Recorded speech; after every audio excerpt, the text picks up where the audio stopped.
of the specific conflict between Israel and the Palestinians is the persistent Palestinian refusal to recognize a Jewish state in any boundary. This is why this conflict persisted for 50 years before there was a state, before there were territories, before there were settlements. If that were the core of the conflict, the settlements, why did it take place when my grandfather landed in Jaffa in 1920? Jews were murdered then for what? What is it that's preventing peace in the Middle East? Take a look at this clip over here with Bibi Netanyahu talking at the American Enterprise Institute. So we'll watch this video together and then we'll talk about it. But first, hit that subscribe button over there in the corner. We'd love to stay in touch. Check this out. George Priest asked me to explain why we don't have peace. You have until tomorrow? Here's my short answer. I have two rules when I'm in a press conference, when I have journalists. I put a board on and they ask me the questions. I write all the questions. I write all the questions. And then I go through each one and here's my answer to that, here's my answer to that, here's my answer to that.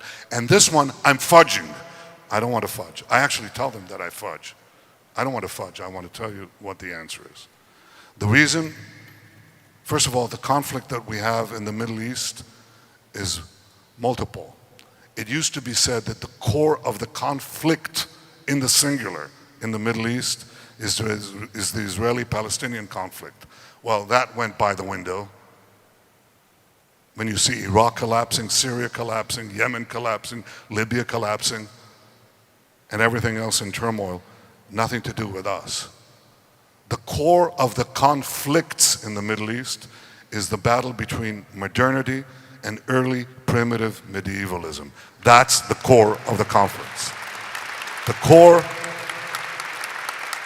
of the specific conflict between Israel and the Palestinians is the persistent Palestinian refusal to recognize a Jewish state in any boundary. This is why this conflict persisted for 50 years before there was a state, before there were territories, before there were settlements. If that were the core of the conflict, the settlements, why did it take place when my grandfather landed in Jaffa in 1920?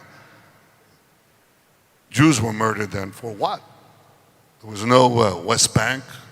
There were no settlements. Now that continued in 1921, 1929, 1936, 1939, 1948. What was that all about? 1967. For nearly half a century, we were being attacked because there was a persistent refusal to accept us in any boundary. Well, we got into these territories as a result of the conflict.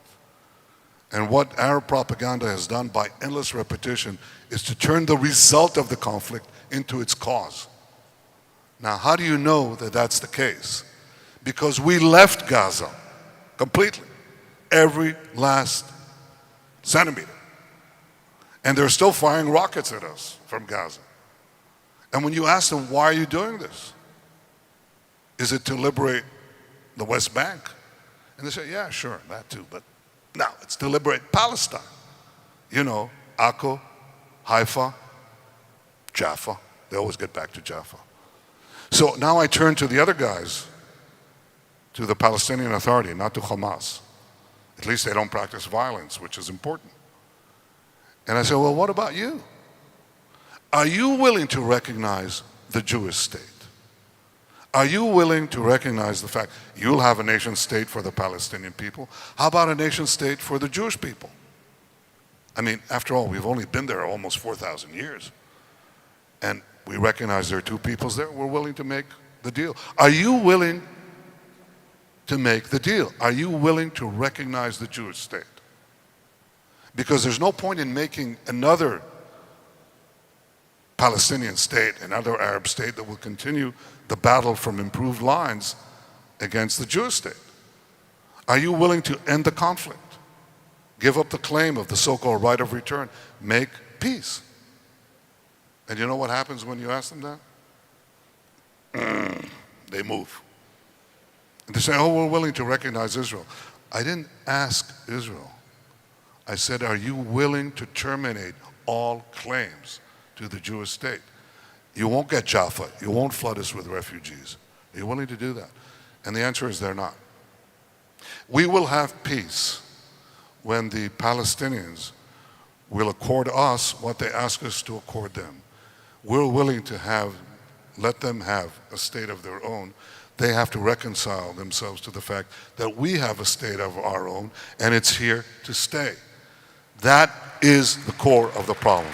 In the Middle East, modernity against medievalism, Israel and the Palestinians, the persistent refusal to recognize a Jewish state in any boundary. I hope that changes, but I have my mind on making sure that until it changes, that yes, we work up the economies to create at least an economic vested hope in the future.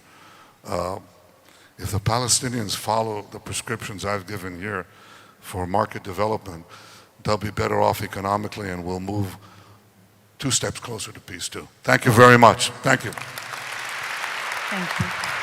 Bibi's message over here is very simple. The reason that there's no peace in the region is because one side wants to live and the other side is led by regimes that want them dead. This is the core of the argument. Israel isn't fighting over borders or economics. It's fighting against ideological movements. It's fighting against Iran's ayatollahs and Iran's proxies, Hezbollah, Hamas, the Houthis, the entire proxy network whose stated mission is not coexistence, but it's for Israel's eradication. And so Netanyahu is basically saying you can negotiate with someone who wants land. You cannot negotiate with someone who wants you gone. And so he points out the 3 reasons that peace keeps failing. Iran funds permanent war, that's number 1. Tehran bankrolls terror groups on every border, Gaza, Lebanon, Syria, Yemen. You can't sign a peace deal, a peace treaty, while Iran is funding and giving checks for rockets. So number 1, the reason that there's no peace is because Iran funds permanent war. Secondly, extremist groups don't accept Israel's existence, period. You can't say, I want peace with you, but I also can't accept the fact that you exist. That doesn't work very well in having a peaceful coexistence. And number 3, the West keeps misdiagnosing the problem. Okay, Netanyahu argues that the West treats this as if it's some sort of political dispute. It's not.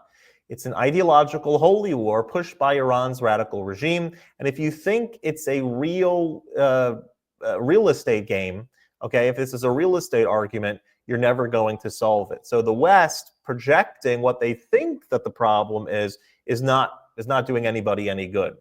So in his view, there's no peace because you can't make peace with an enemy whose entire being, whose entire identity is built on making war. And until the Iranian-funded Axis collapses or changes their direction, Israel is going to be fighting and managing threats, not resolving them. That's Netanyahu's bottom line. Peace isn't blocked by what Israel wants. It's blocked by what Israel's enemies believe. That's really it in a nutshell. If you like this content overall, hit that subscribe button over there in the corner. We'd love to stay in touch. Take care.